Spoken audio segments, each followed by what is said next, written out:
हे करंजीचं सारण बनवत आहे मी, कारण थोडं मैदा वगैरे शिल्लक राहिलेला आहे दिवाळीचं, तर आता मी परत एकदा करंज्या बनवत आहे. तर आता संध्याकाळच्या वेळी हे सारण बनवून ठेवणार आहे आणि उद्या दुपारच्या वेळी मग मैद्याचं पीठ मळून मग करंज्या करून देणार आहे. तर इथं मी किसलेलं खोबरं घेतलेलं आहे 1 वाटीवर आणि इकडे कढईमध्ये 2 चमचे तूप टाकलं आणि तापत ठेवलं आणि आता तर भाजून घेते खोबरं. हे खोबरं मी अगदी लालसर होईपर्यंत भाजून घेतलं आहे चांगलं आणि त्याच कढईमध्ये आता तेवढंच सेम प्रमाण बारीक रवा घेतलेला आहे आणि तो पण आता भाजून घेते मी चांगला खरपूस. एकदम करपवायचा पण नाही आणि कच्चा पण ठेवायचा नाही, बारीक फ्लेमवरती चांगला भाजून घ्यायचा.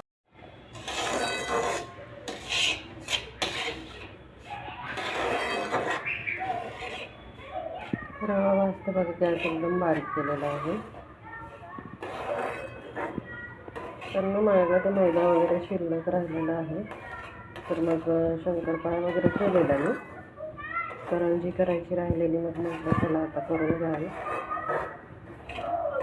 आत्ता संध्याकाळी सारण करून ठेवते, त्याच्यानंतर पण अजून स्वयंपाक बनवायचा आणि म्हणजे तोपर्यंत सारण गार होईल, व डब्यात करून ठेवता येईल. आत्ता वरच ठेवणार आहे, फ्रीजमध्ये वगैरे नाही ठेवणार. जर तुम्हाला थंड झाल्यावर जास्त दिवसांसाठी ठेवायचं असेल तर तुम्ही फ्रीजमध्ये ठेवू शकता, वरती ठेवलं तरी ते राहतं. मी आता जास्त दिवस काही ठेवणार नाही, आत्ता डब्यात भरून असं फ्रीजच्या बाहेरच ठेवणार आणि मग उद्या वगैरे ना करून टाकणार आहे. तर काय तर एकदा राहिलं ना की मग ते तसंच राहतं. करंजी माझ्याकडनं म्हणजे झालीच नाही करायची, त्यावेळी दिवाळीच्या गडबडीमध्ये बाकीचे पदार्थ केले, पण मेन जे असतं तेच राहिलं.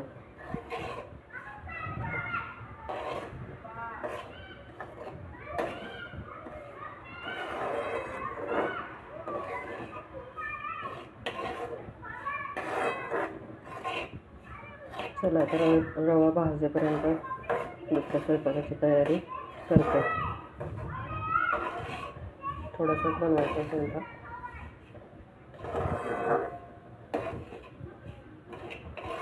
आणि ह्याच्यात एवढीच पिठी साखर घालणार आहे, ते दाखवतो मी तुम्हाला.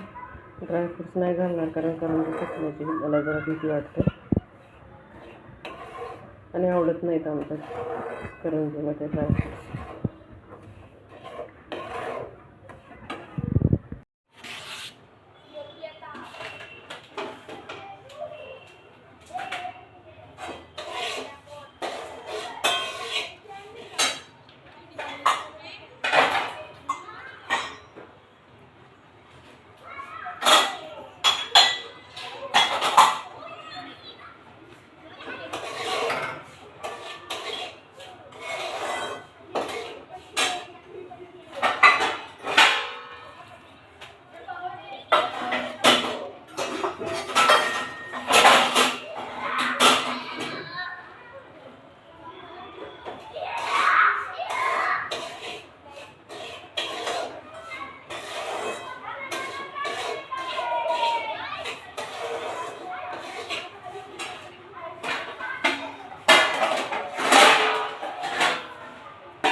करायची आहे आणि थोडंसं भात.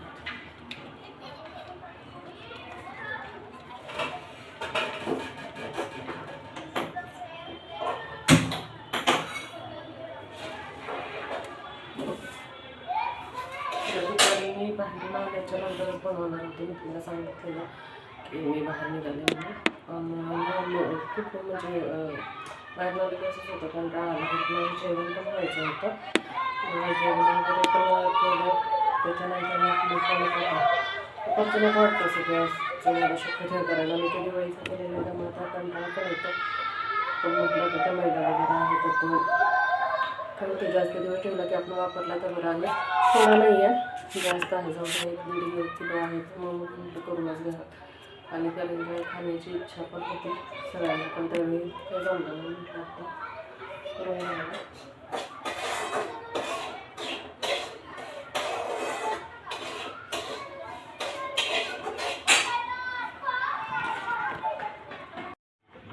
तर त्याच सेम वाटीने बघा पिठी साखर घेतलेली आहे.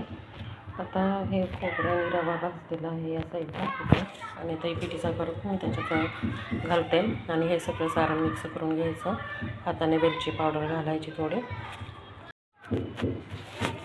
तर बघा हे पिठी साखर आहे, हे खोबरं आहे आणि हा रवा आहे, बारीक रवा. तर या वाटीच्या मापाने मी हे करून घेतलं आहे सगळं. आता हे हातानं सगळं मिक्स करते. रवा थोडा मी थंड होऊन दिला, बाहेर ठेवलेलं जरा फॅन खाली असंच ताट. आणि तोपर्यंत मग चपात्या करून घेतल्या. स्वयंपाक करतच म्हणजे करून घेतलं आहे सारण. आणि सकाळी पण तसंच करणार आहे का, पण स्पेशल वेळ देत खोबऱ्याचा तुकडा होता. स्पेशल वेळ द्यायला ना एवढा वेळ नसतो माझ्याकडं, माहिती आहे तुम्हाला. तर हे करून ठेवलं आहे आता. मग काही इझी वेमध्ये आता होऊन जातं ना, ते सारण राहतं आपल्या शिल्लक म्हणजे कसं चांगलं राहतं असंच ठेवलं तरी. मी थोडी टेस्ट बघायची, तुम्हाला जर जास्त गोड हवं असले तर आणखीन तुम्ही गोड करू शकता. आता खरं दिवाळी झाल्यावर ही रेसिपी येते, पण दिवाळीचं मी शूट नाही केलं. आत्ता मला वेळ होता आणि हे माझं सामान पण शिल्लक आहे. मागच्या वर्षी पण दिवाळीला असंच झालं, शिल्लक राहिलं आणि मग ते करण्या वाचून मग तसंच जातं. मग ते मैदा वगैरे वापरला जातो थोडाफार स्वयंपाकात, पण जास्त नाहीच.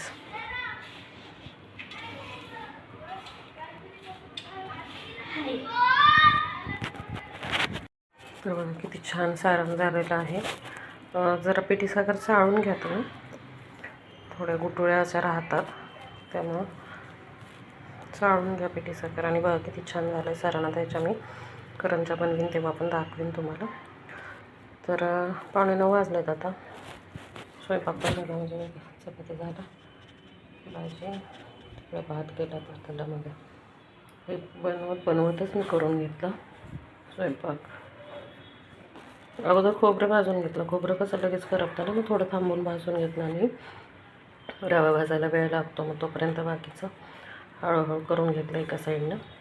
स्वयंपाक पण झाला. आता जरा बसेन 10 मिनटं, लगेच जेवण करून घेणार. आणि झोपायचं टायमिंग आमचं लवकरच असतं. असं का करीन आता, उद्या सकाळी मी मळेन मी आणि मग पण